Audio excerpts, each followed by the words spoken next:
Bom dia. The rest is English, but there will be some surprises. So our agenda today would consist of two parts. The first part, I'm going to talk about authenticated encryption and some new features and pitfalls, and I'll connect this to the recent WPA2 attack that has just been released a few days ago. You will see how this is connected. And the second part would be, don't encrypt without authentication. I've been going around and saying these things, but people keep thinking that encryption is also safe when you have an adversary who can change the ciphertext. So the answer is no, and we will see this. All right, so agora não falarei muito e direto ao ponto.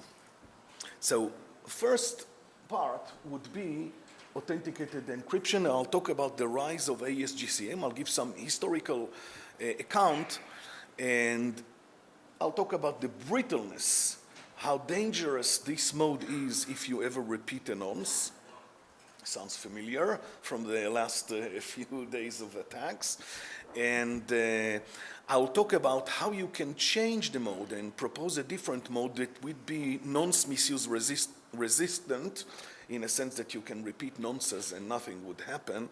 And this is the Aes Gcm Siv.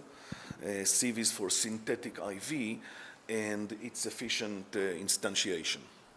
All right. So let's start.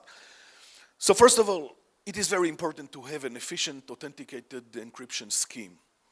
For example, the most prominent example is the client-server TLS communications. So every time you open your browser and you connect to a server, you hopefully are initiating a TLS session and with some authenticated encryption. And by now, Aes Gcm, so ASD encryption, and GCM stands for Galois counter mode, is already the de facto mode of operation that is used everywhere for authenticated encryption. It is already today part of the current TLS version 1.2. It is planned to be one of the only two supported AEAD schemes in TLS 1.3 that is coming soon. So AEAD is the authenticated encryption with addition authenticated data. And it is the preferred server and client choice for leading servers and browsers. Especially for the clients, the server always prefers the Aes Gcm because all servers already have hardware support for both the Galois counter mode and the AES by 2 instructions, and the clients, the 64-bit clients already have these instructions or similar instructions, so they would also choose as a first preference Aes Gcm. The advantages of this mode, first of all, it started in 2006, around 2006, it came out with a security proof, and this was a novelty, and it has excellent performance on modern CPUs with AES instructions and carryless multiplication. This PCL mul QDQ, this is the instruction that speeds up polynomial multiplications. So let's see, how did it get so attractive? So if we go to 2009, up to 2009, the dominant ciphers were AES in CBC mode, RC4 and HMAC SHA-1. These were dominant. So 90% of the traffic was with one of these two combinations. And Aes Gcm did not even exist in any practical sense. All right. So let me give you some account of performance. So RC4 for the cipher and HMAC SHA-1 for the authentication had performance of 2.5 cycles per byte on a server CPU. So lower is better. AES and HMAC SHA-1 was approximately 23. And Aes Gcm had approximately 22 cycles per byte. So of course, if you want to choose the best performing mode, you would go for RC4 and HMAC SHA-1. And this was the dominant mode, but there were starting to see problems with the security of this mode. So then the ecosystem moved to choose AES and HMAC SHA-1, and then there was some problem with the CBC mode, so back and forth. And Aes Gcm really didn't show any performance advantage, right? So nobody would try to push the ecosystem to change the preferred cipher suite for no reason, for no performance reason. So this was the situation up until 2009, and then around 2009, Intel announced, and by 2010, there were already CPUs with these instructions. So AES and I, these were the instructions to encrypt faster with AES and a 64-bit polynomial multiplication. It is the carrierless multiplication, and this was built for many purposes, but one of them was to speed up the Aes Gcm because it is built on polynomial multiplication. Not 64-bit polynomials, but 128-bit polynomials. But if you have this component, you can write a piece of software that would do a wide polynomial multiplication for you. On top of this, since 2009, there have been continuous software and algorithmic optimizations for implementing Aes Gcm better and better. And also, after the architecture of these instructions were announced, then the microarchitectures have been improving. So the AES improved the latency and the throughput and also the carrierless multiplication. So with this process, I'll show you where we are today. So this is the 22 cycles per byte. This was before there were hardware instructions to speed up AES and GCM. So it's not even reaching the 22, just the 22 is up there, but that's the end of the graph. So in 2010, this was the first generation of processors with these instructions. So from 22, it dropped to 3, around 3 cycles per byte. So this was already a very good reason to start moving servers and clients to use Aes Gcm. The next iteration was 2 years after the Sandy Bridge processor in 2012. It dropped a little bit to 2.75. What happened was that the throughput of the AES was improved. But still, the authentication, the Galois counter mode computations were not sped up because the carrierless multiplication remained the same. So there was a modest improvement. And then we see a drop, a beautiful drop here, right? So what happened in 2013, the carrierless multiplication was also improved. So it's like two competing elements of the mode. So you improve AES, then the carrierless multiplication remains the tallest pole in the tent. And then you improve this. So in 2013, it was dropped already to 1 cycle per byte.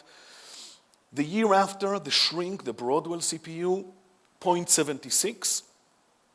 And now, starting 2015 and on Skylake, and there are already newer CPUs, it dropped, the performance is 0.65 cycles per byte. So remember, we started the journey from 22. And here we are at 0.65. But what is so special about 0.65, this number? So the performance of only the counter mode, only the encryption, is also around 0.65 cycles per byte. So this processor in 2015 is the first generation where authentication and encryption is at the same cost of only the encryption. In other words, this is the top performance possible on these type of CPUs. You cannot ask for more. You cannot get less than the encryption if you're doing encryption and authentication. But now you are getting encryption and authentication for the same cost of only encryption. So this was the ultimate target. So now if you compare this and this, you see a big reason why move to Aes Gcm. And indeed, what happened? So, I'll show some evolution. So in 2012, TLS 1.2 was announced, and this was the first time where Aes Gcm was officially part of the cipher suites that the server and clients could choose. But there was very slow proliferation, so only maybe 1.2% or 3% or something like this of the traffic really used TLS 1.2, right?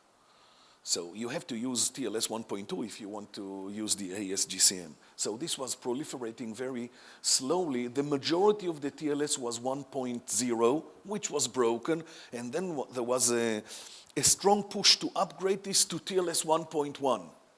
So most of the effort was invested towards the first update of the protocol. And I told you before, 90% of the traffic was with the good old, or maybe I should say bad old, AES-CBC or RC4 with HMAC SHA-1. Now let's see what happened. In 3 years, the instructions were introduced. There was already one generation, next generation of improvements. The Aes Gcm in December 2015, I was tracking this. So 55% of the traffic was Aes Gcm, 30% was Aes-CBC, and there was another one, Cha-Cha and Poly, which is a third cipher that emerged, and it was designed for the low-end CPUs, the 32-bit CPUs that do not have the hardware support for AES and for the GCM. So for these processors, this is a faster mode of operation. And 2016, we see this picture already. So 64% of the traffic is Aes Gcm, and Aes-CBC dropped to 20%. Remember, it was around 90%, and Cha-Cha Poly stabilized to 15%. More or less, this is the share of the low-end CPUs, the phones, let's say, more or less. So this is why it stabilizes on this value, and the trend is going on. So basically, we can see the evolution that most of the traffic has already, client-server traffic has already moved to the modern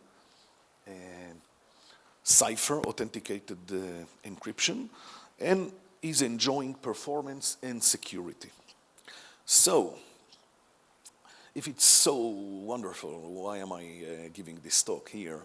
You can sense that there is a but coming. So what happens if something goes wrong?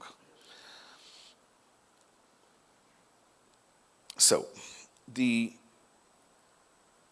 Aes Gcm needs to have an IV, initialization vector, or we call it in the cryptographic language, a nonce. And the most important thing is to never repeat a nonce. So this is, if you want to use this mode securely, never reuse a nonce, of course, with the same key. So it sounds very simple. So what happens if you repeat the nonce by mistake? So the counter mode, the privacy part of the encryption is gone. and you lost these two messages that you encrypted with the same nonce. But this is a small disaster. An even worse disaster is that the integrity is completely broken. It's not only these two messages, because if you repeated the nonce twice, then there is some computation that can be done offline. It will reveal the authentication key of the Aes Gcm. So from that point on, an adversary can forge any message, not just these two messages that were compromised because you repeated the nonce twice. So you lost the integrity. So you really should not repeat a nonce, and you ask yourself, if there is such a crisp warning, why would an IV repeat, right? So I will tell you. So let me give you a brief history of bad randomness. So first of all, it is very difficult to get real good randomness. And for this, for example, there is nowadays a new instruction by Intel, and it's also already in other processors too. By now, it's RDRAND and RDC. These are two instructions that can actually give you entropy from an entropy source that is built into the processor hardware. Okay? But until there was this instruction, it was very difficult to actually do this. But then there is the conspiracy theory. You have this wonderful instruction, but there were many who refused to use it. We cannot trust Intel. Maybe they planted a backdoor, and the entropy is not good. So although there was a good instruction, it was still not used by everything, and people, libraries still used the Linux dev random that is just collecting some randomness from the system. But this is not really pure entropy coming from a real physical entropy source. Well, eventually, by now, I think that the ecosystem has already agreed to this novel idea. If you have a source of entropy and you add it to this, there is no damage, right? So you enjoy both worlds. So today there is a collection of entropy from multiple sources, including the RDRAND.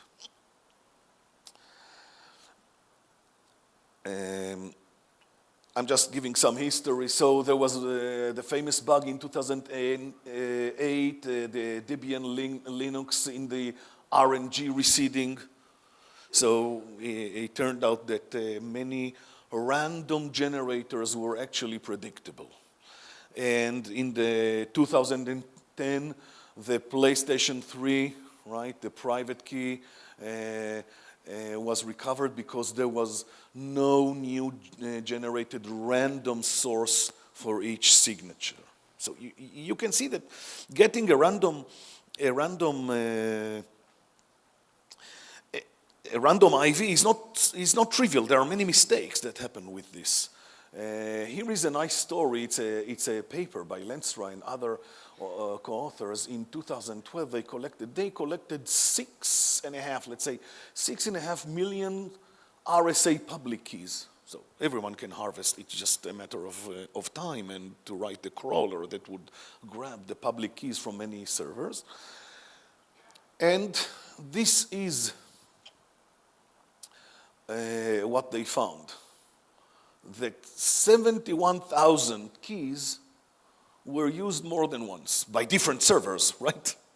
So if two servers have the same public key, it means that they also have the same private key, and it means that one can compromise the other and vice versa. And you ask yourself, how is it possible that somebody generated, let's say, a 2,000-bit key and got the same public key? Well, the answer is bad randomness. They didn't choose the primes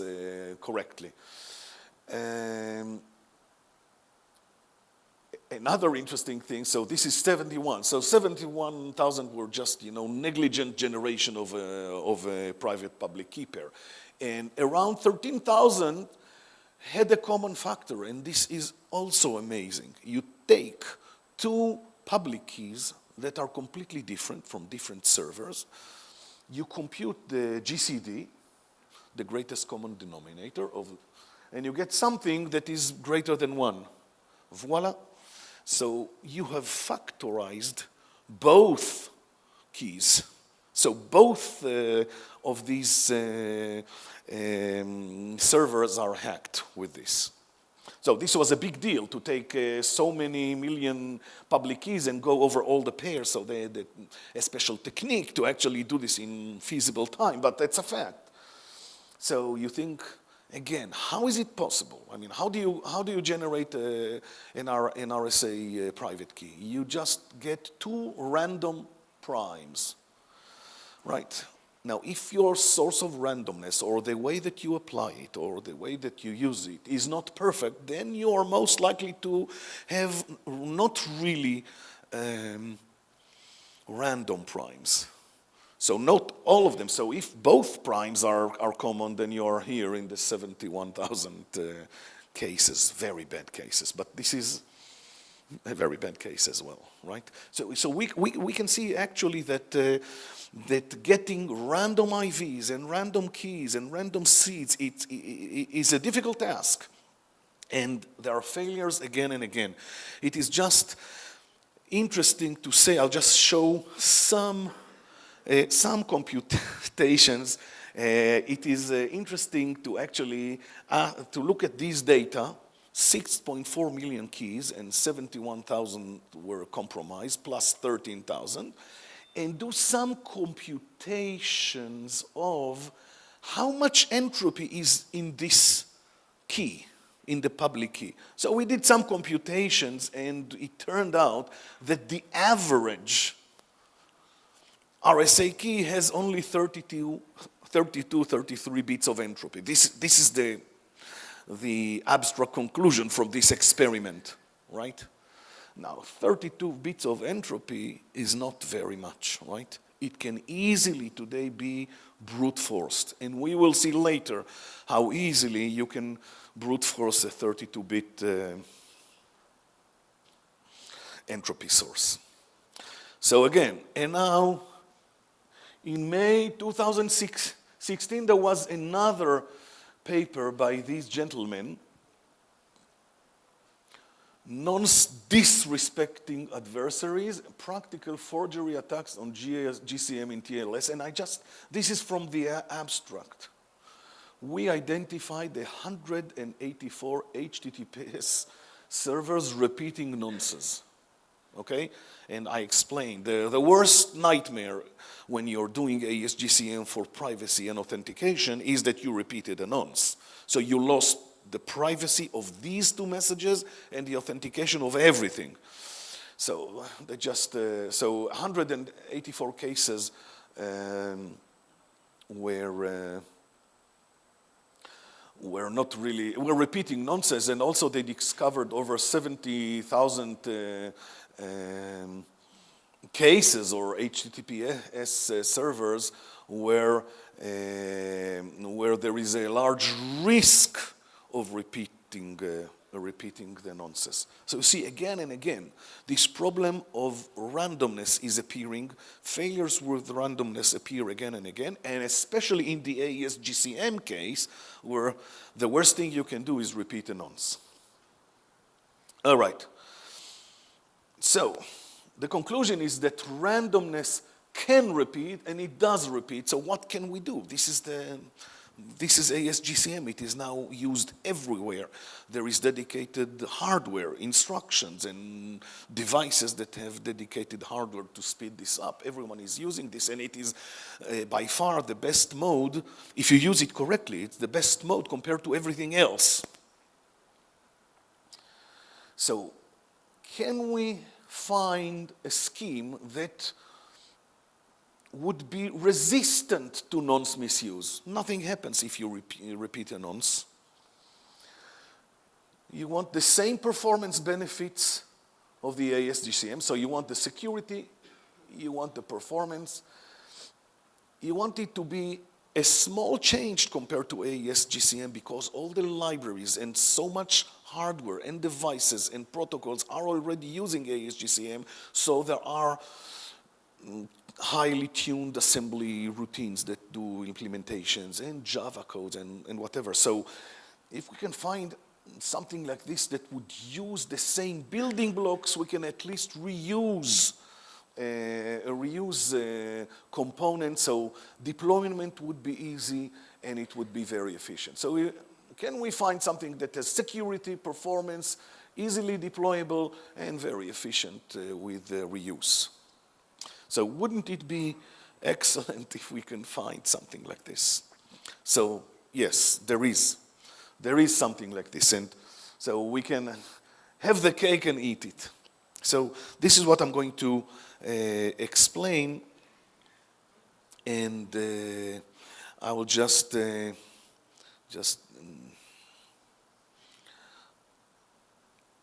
go and explain something about the Siv encryption. It is actually a general concept. Siv stands for synthetic IV. It is from a paper by Rogaway and Shrimpton. They had some proofs about this, and they are saying you have two keys. One of them is going to be the encryption key, and one of them is going to be the authentication key. And you have a message and a nonce. And the first step, you take some PRF, some pseudo-random function, whatever you want, that uses the first key. Okay, the first key is the authentication key. And you compute the result. Let's say that the result is T. And the second step, you encrypt the message M using the second key, the encryption key, and the nonce T as the nonce. And then you get the result. This is the ciphertext, and of course, decryption is the other way around. So the trick is actually that the nonce that you chose in the beginning is not the nonce that goes into the actual encryption, because what goes into the actual encryption is the result of the nonce and the message and the first key. So the IV, or the nonce that is used for the encryption, is synthetic in a sense. It's not the one that you chose for the encryption. It depends both on the nonce and the message. So if you repeat a nonce and you have a different message, then the IV that is going to be used for the encryption is going to be different. So only if you repeat both the nonce and the message, you'll get the same T, but okay, and the same encryption, but this is not a surprise, right? Because this mode of encryption and authentication is deterministic. Of course, if you use the same nonce and the same message, you'll get the same result. There is no security leak from that, except for the fact that the message is the same message. But this is inevitable. This is part of a deterministic mode. So the problem with that paper was that there was no efficient instantiation to actually do this. It was just something theoretical, and whatever was proposed was actually performing at the level of the CBC encryption, which we wanted to abandon, as you saw previously. So this is work that I've been doing in 2015 with Yehuda Lindell from Bar-Ilan University. We actually wrote a paper with, we called it nonce misuse resistant mode for less than a cycle per byte. So you can, and this was published in 2015, and in 2016 we teamed up with Adam Langley from Google, and we had an improved version, and it was submitted to the IETF as a proposal for a mode. This was already in 2016, beginning of 2016. Now we are in 2017. It has gone through several revisions, and I guess that it would become an RFC very soon. So in the next meeting or so. So it's underway. So what is this wonderful mode? So you can think about it, for simplicity, it's like doing Aes Gcm, but in reversed order. So in Aes Gcm, you take the message, you take the nonce, you have the key, you first encrypt the message, and then you apply the authentication on the ciphertext. That's the definition. And then it means that if you repeated the nonce twice, you lost both authentication and integrity. But in Aes Gcm Siv, the synthetic IV, we just do this the other way around. We take the G hash, and this is the component, the hash function that goes over the message and the nonce, and we apply some universal hash function on this with some good properties. I'll skip this. So we have a value T that depends on the message and the nonce, and actually also on the AAD. And this is being used, or 96 bits out of this, or technically actually 95 bits out of it, because we want 1 bit to differentiate blocks for encryption and blocks for authentication. So 95 bits are used as a randomized synthetic IV for the counter mode, and then we just encrypt. So you can think about it, it has the same properties or the same underlying elements of Aes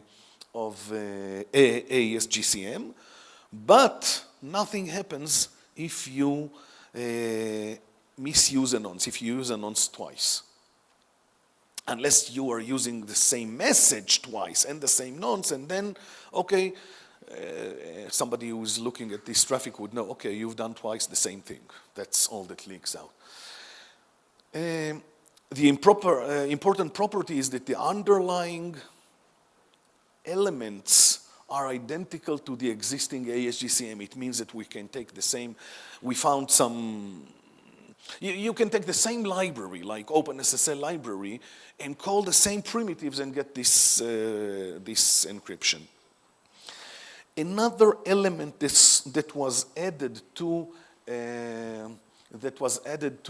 this is a derived key mode, and this is to extend the lifetime of a key, because this is now becoming yet another problem. You want to use, you want a server to have a key that would last for a long time. And with high volume encryptions nowadays and so much data, the keys are wearing out quite quickly. So for example, if you're using with Aes Gcm or with the GCM Siv, you're using a random nonce or a synthetically random nonce, and it has only 95 bits or 96 bits. It means that after 2 to the 48 times, you will repeat the nonce, and you're back in problems. You might say 2 to the 48 is not a problem, but it is a problem, especially as the specifications of NIST require that the probability of repeating a nonce in a randomized IV implementation should not be more than 2 to the minus 32. That's the requirement. So this means actually that you cannot use Aes Gcm and also GCM Siv. You cannot use it more than 2 to the 32 times. Okay, 2 to the 32 times are exhausted quite fast, right? You can imagine. We'll see later. I build up some tension for the 2 to the 32. So what we did in the Aes Gcm Siv, we also added a key derivation. So this is just a scheme that is saying the following. You have a nonce, you have added data, and you have a message. And instead of going and using the cryptographic scheme, GCM Siv or whatever, you first pass the nonce through a key derivation function, some pseudo-random function. And the pseudo-random function would spit out a key that would be used for that nonce. And then you continue as usual. So basically, you can apply to any encryption scheme. You just prepend a key derivation function before the encryption. Of course, you need to do the same for the decryption, right? And this extends the lifetime of the key. So just without getting to too many technical details, Aes Gcm Siv that uses this mode or this trick can encrypt up to 2 to the 64 messages.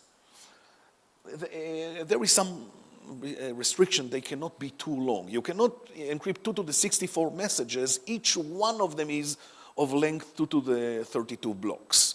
But nobody really wants to encrypt so much data. I mean, typical messages are much shorter. So for short messages, you can encrypt up to 2 to the 64. This is basically the limit of encryption in general with 128 bits block, and this is what we use for AES. So,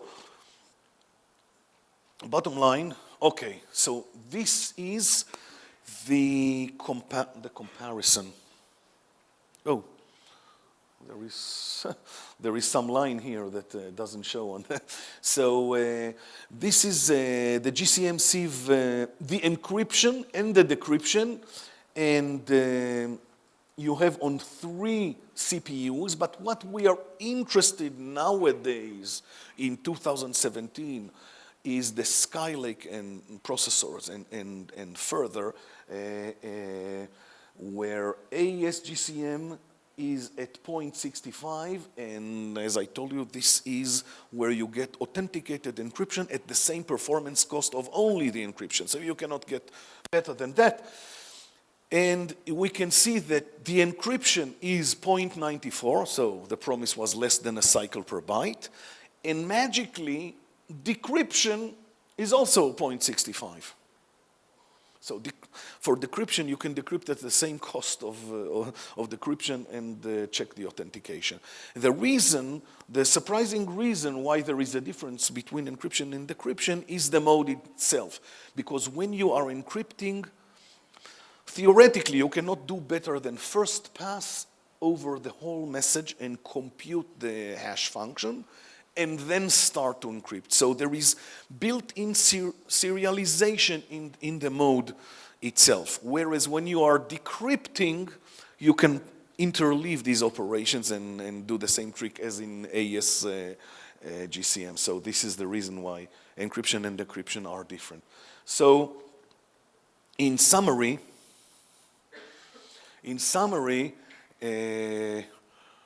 a nonce misuse resistant authenticated encryption at extremely low cost, almost as the Aes Gcm. This is something of value because we saw that there are again and again problems with generating entropy and with making sure that IVs don't repeat, and we have a proof of security. It's easily deployable because you can just use the same libraries, and it is already, okay, here it's soon to be integrated, but Google is already using this mode in boring SSL. This is their own version of OpenSSL, and they are using this this mode, and they're already using it for a certain application today. So this concludes the first part, and the second part is the part where we are going to see how easy it is to brute force 2 to the 32 bit entropy. Let me just see how much time I have. How much time do I have? How much time do I still have for this?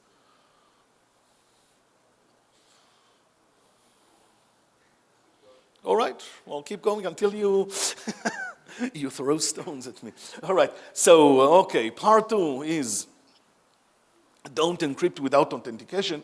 For the audience, I even wrote this in Portuguese, so that if you remember anything from this, is don't do this.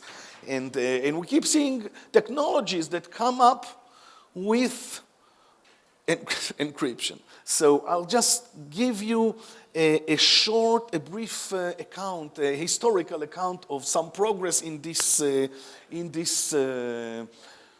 So this is work that I've been doing for some years already with Rodrigo.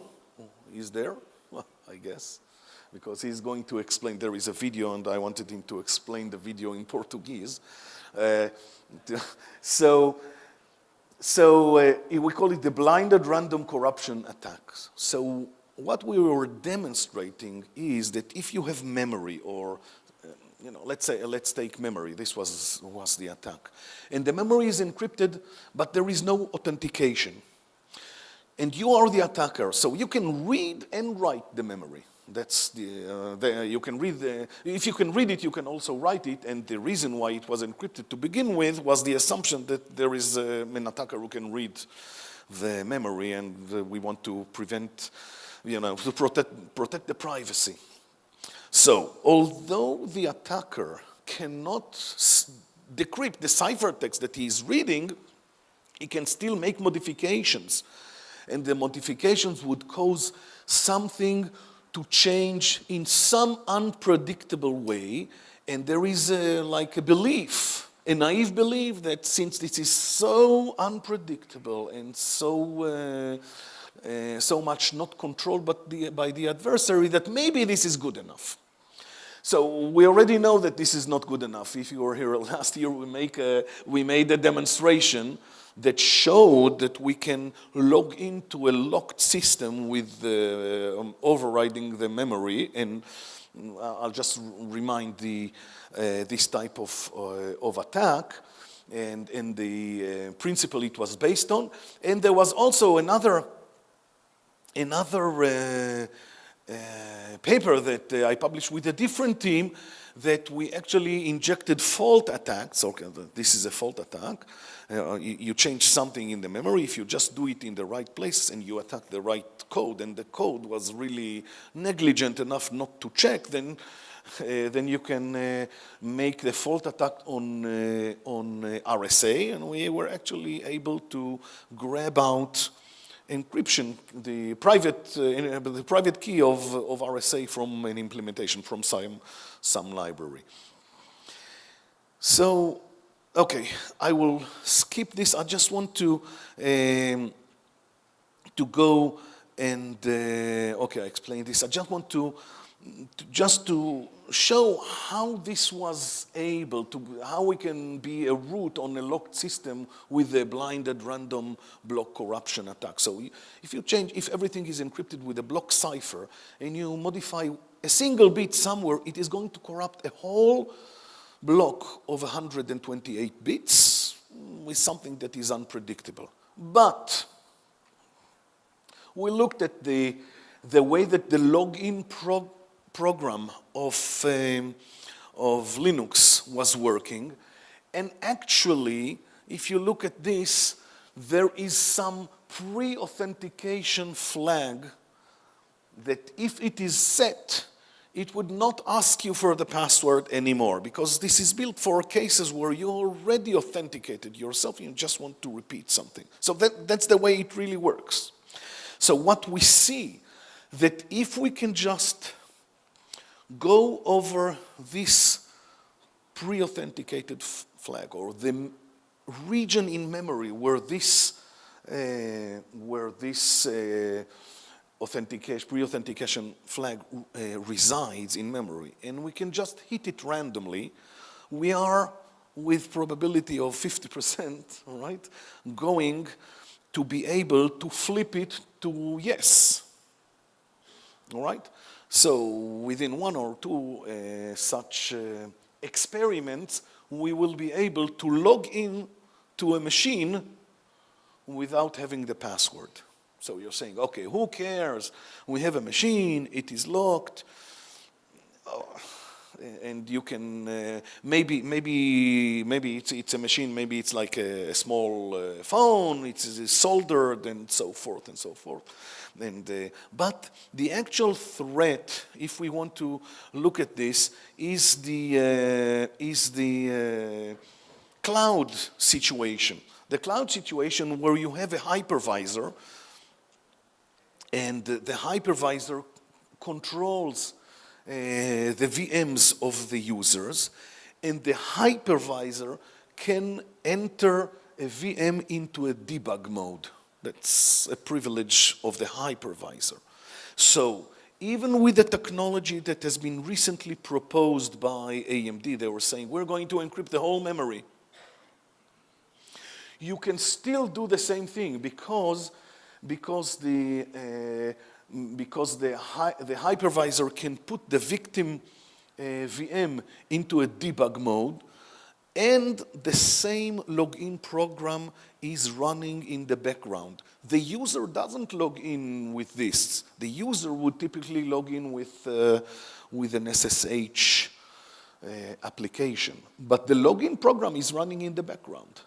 So the hypervisor that can identify where in memory these precious variables are residing can enter a debug mode and can write something. So again, the hypervisor can read the memory, but since every VM with this technology is going to be encrypted with a different key, it is not going to be useful because the hypervisor would read with its own key. So there would be a decryption with the hypervisor key of something that was encrypted with a different key of the VM, of the guest VM. So it's not going to help.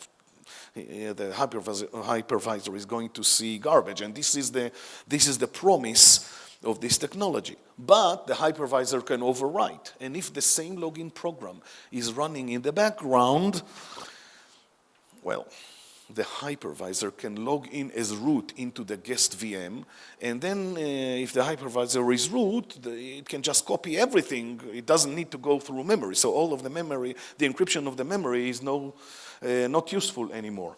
So again, as we see, this is the result of encryption with no authentication. So the old video. I'm going to call Rodrigo. We are going to show two videos. So one is the previous attack and the new attack, and we're going to show the videos, and first I'm just going to show the new. So what is new? We call it a single bit flip, right? We were able to attack a conditional that happens to be a critical and just flip from 0 to 1, actually, something from 0 to 1, and this happens with very high probability. So after 1, 2, 3 attempts, you'll get what you want. So in a sense, one could say that although these are frequent and we were able to demonstrate, it's a weak attack in a sense, because it can only be applied to a conditional bit that happens to be critical. Okay, so guess what? I have this. Now watch this. But we will show the video later. So what we are going to show right now is actually that there are ways to do more, not only on a single conditional bit. So here you can see memory, and we just look at the memory addresses and we count 128-bit blocks because that's the standard encryption, and we just view it this way.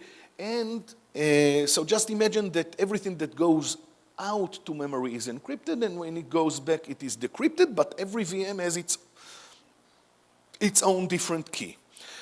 So what happens is that we can look here, we can see many variables. So we can take 3 examples. A variable that is an unsigned character, so it's a byte, it's an 8-bit. So another variable is 16 bits, and another type of variable is an unsigned integer, 32-bit, right? So you can guess where I'm getting it. Instead of just looking at the possibility of flipping a single critical bit, we can allow ourselves to go further. So to find some place where we can brute force a block, that we will just change a value of an integer, a 32-bit integer, to something that we want with many attempts, and assuming that the rest of the bits will not affect the rest of the computations. And if we can identify something like this, then we are able to attack much more than a single bit. So just here, so this is just, and now there will be this, the famous, so it sounds, okay, unbelievable, right? But if you look at the way that the Linux kernel is built, so we see that the structure of task has different IDs, and guess what? The effective UID, right, is a 32-bit value. So wouldn't it be wonderful if we could take the effective UID of a guest VM and change it to the hypervisor's ID, right? So in that case, you can just escalate the privilege of the process. And okay, so okay, I'll just skip here. So did we find a winner candidate? So yes, and we'll now show that it works. So you have many data elements with different sizes. Yes, this is in the kernel. Can we find something that we can fully brute force, something that is a 32-bit integer? How long do you think it takes you to just do 2 to the 32 attempts until you succeed? Not too long. We will see it right now. So yes, the effective UID, and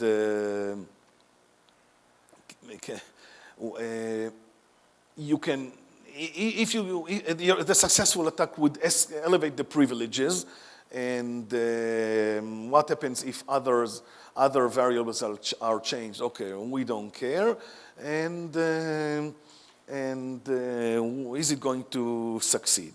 So I will just, okay, I'll skip the limitations, and now I'll ask Rodrigo to show the wonderful video with this attack on 32 bits, and he would explain this in Portuguese, so it would be easier to follow.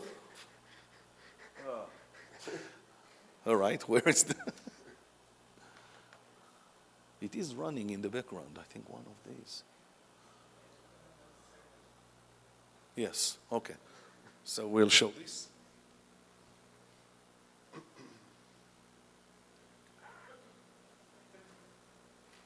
Huh. Okay. Okay, so let me try to explain what we're actually doing here. So we have two VMs. One of the VMs is the attacker VM. The other VM is the victim VM. What we want is, in the victim, we have a process that will be running. That process has no privileges. It's just a normal user. The way that we show it, we show the output of the ID commands to show that the user has no privileges, and we try to read a secret, and basically we don't manage to do it. Then in the attacker, what we do is like we connect to this debug mode for the VM, and we start brute forcing. You see that in the output, it will show a new value for the effective user ID every like 10 seconds. Actually, that's millions of tries, okay, like in those 10 seconds, but we only print every 10 seconds. And you see that at some point, that process will hit 0, which is the value for the effective user ID of the administrator in Linux, and then basically it stops brute forcing and just like keeps the privilege. So the cool thing here is like it's just one process that we need on the victim, but that process has no privileges. You will see that in the very beginning, what this process does, besides being like wanting to be elevated, is actually spawning multiple processes. And the idea to do that is so we can locate where in memory is our victim, right? Because the memory is encrypted. As an attacker, we know that we could brute force some bits, but we don't know where they are. So what we do is like this process is spawn multiple processes that basically forces the memory allocator in Linux to be in a certain behavior. Then we start killing processes and creating new ones. So finally, we created a gap in the memory allocation. We know all these child processes are adjacent in memory. So we know that when we're hitting our process. That's why even when we fail, we actually just give the wrong privilege to the software. So you will see when the program is running and printing, it will start printing many different user IDs. And it only stops when it actually succeeds and gets 0.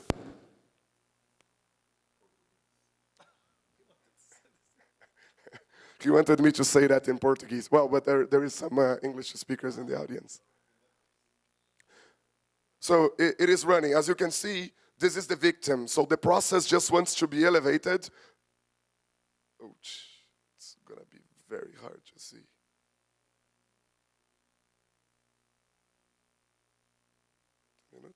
It's very hard to see, right? Yeah. Well, it's going to be hard to see. I'm sorry.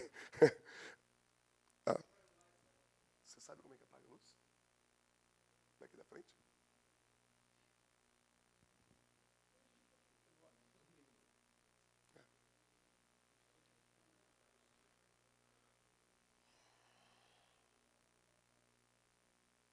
Oops.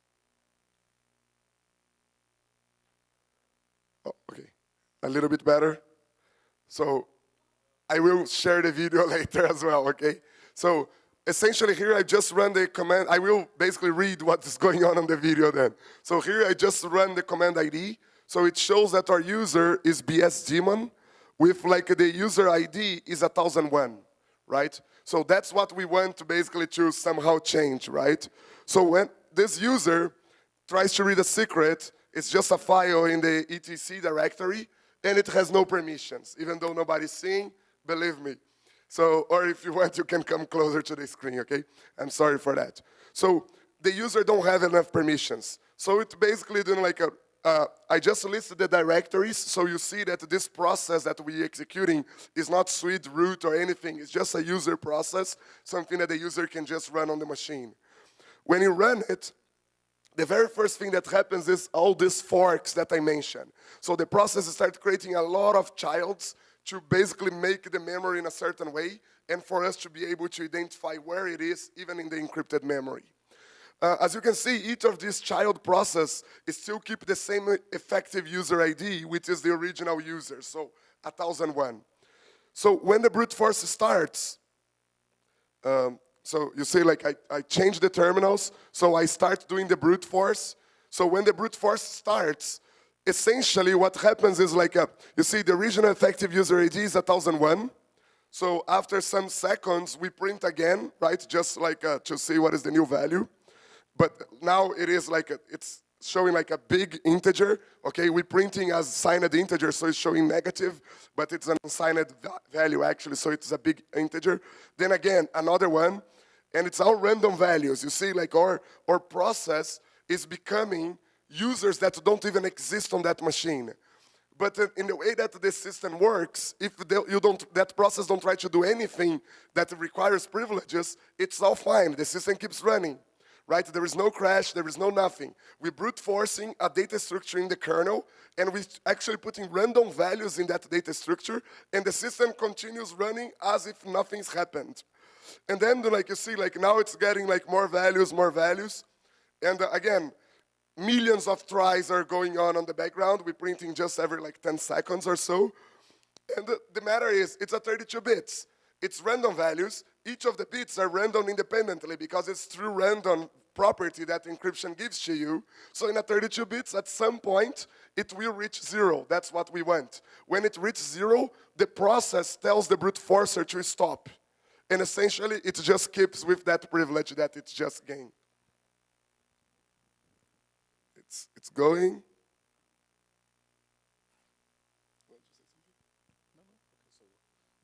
Did we get there? It's going to. We'll see. Eventually, you will see that we end up with root, right? So now while we are waiting, when this hits, we'll see. Yeah, okay. That's it. Hello, root. So again, what is the the lesson taken. All right, so now we can get back to the presentation. So you see, like, once it got UID 0, which is root, the process just called a shell, because now that shell is root, and now you can basically read secrets, you can do whatever you want in that machine, right? It's a simple brute force. The fact that the memory is encrypted made very little difference. Yeah. All right, so what we saw actually is an upgrade of the same type of attack over encrypted memory. We don't know what the values that we are reading are. We don't know how they are going to be changed by some change in the encrypted memory, but yet we can identify places, like in the first time it was a single bit, where a single bit was critical to flip from pre-authenticated or not pre-authenticated, and allowed the program to get a login as root. And this time it's more. It's not so this type of attack on encrypted memory is not only on a single bit. You can apply this to other things, and you can just imagine that this process ends after 2 to the 32 attempts on average. Of course, the sequence here was only showing after 10 seconds, but this is absolutely doable. And in reality, we see many short variables like 32 bits, and if we find smaller, it's even better. And right, so again, don't try to encrypt without authentication unless you are absolutely sure that the attacker cannot overwrite your memory or your ciphertext, but this is very difficult to promise something like this, because to begin with, you encrypted your memory because there is some adversary who can read that memory.